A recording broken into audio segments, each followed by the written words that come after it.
These burdens alone, I must tell Jesus. Yes. I must tell Jesus. Jesus will help me. I said, Jesus will help me. My brothers and my sisters may love me all they know how, but it takes Jesus to help me.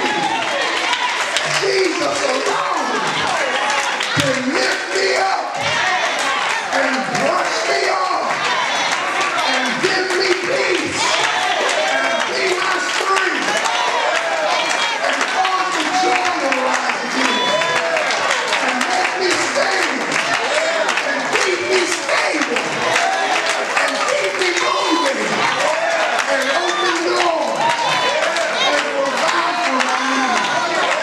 Jesus can help me. Jesus alone. It takes prayer to get through the sorrowful situations of life. So Jesus said, yes, I'm in pain right now, but I want y'all to watch a while I go yonder and pray. And when he got down on his knees, this is what I'm talking about, well-wishers and human beings that may do the best they know how. He got up after talking to his father for an hour and saying, Daddy, if there's another way for me to save humanity, let this cup pass from me. And he went back and he looked at the three that he had just been bearing his soul to, the three that he had just been describing his pain to, the three that he had just been sharing his sorrow with. And there they were supposed to be praying, but found out they were asleep, falling up magazines. So Jesus said, couldn't you just watch for an hour with me? You better rise and pray, because you might enter into temptation.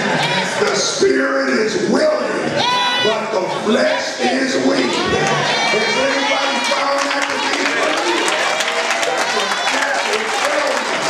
That your flesh will let you down. That what you learn can only go so far. That your money can't fix all your problems. That your friends can't always help you out.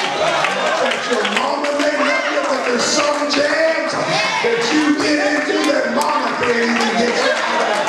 That your granddaddy may have wisdom, but there's some things that are so complicated that even granddaddy's wisdom won't fix it for you. There are some things that only Jesus and Jesus alone will fix it. And that's how we gotta call him. We gotta call him in the morning. We gotta call him while we're going through the day. We gotta call him late at night. We gotta talk to him when we're on the mountaintop. We gotta talk to him when we're down in the valley. We gotta talk to him when we're on our job.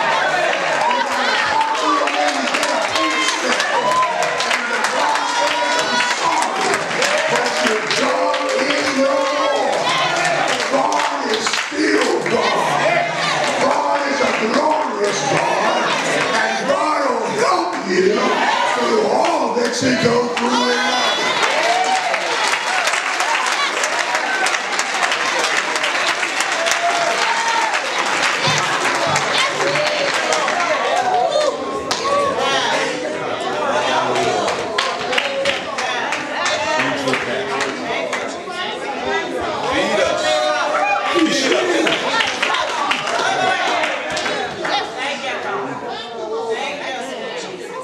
He shared from a place of deep and intense transparency. But he knew it was only his Father that could help him deal with what he was facing. And in the midst of all that pressure, and in the midst of all that sorrow, Jesus said, well, we've got to say. Talking about the garden experience. Daddy, it would be nice if it would be easier. But what I'm most concerned about is that your will be done. Yes. It is surrender. Surrender. Surrender. You know, them old time words, we don't use those words much anymore. Words like holiness. Words like sanctification. Words like surrender. Words like humility. These are words that still mean something in the kingdom. And we've got to surrender to God.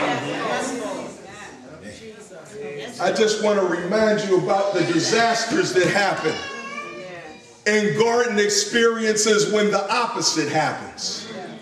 There was another garden, you know, where the will of God was challenged.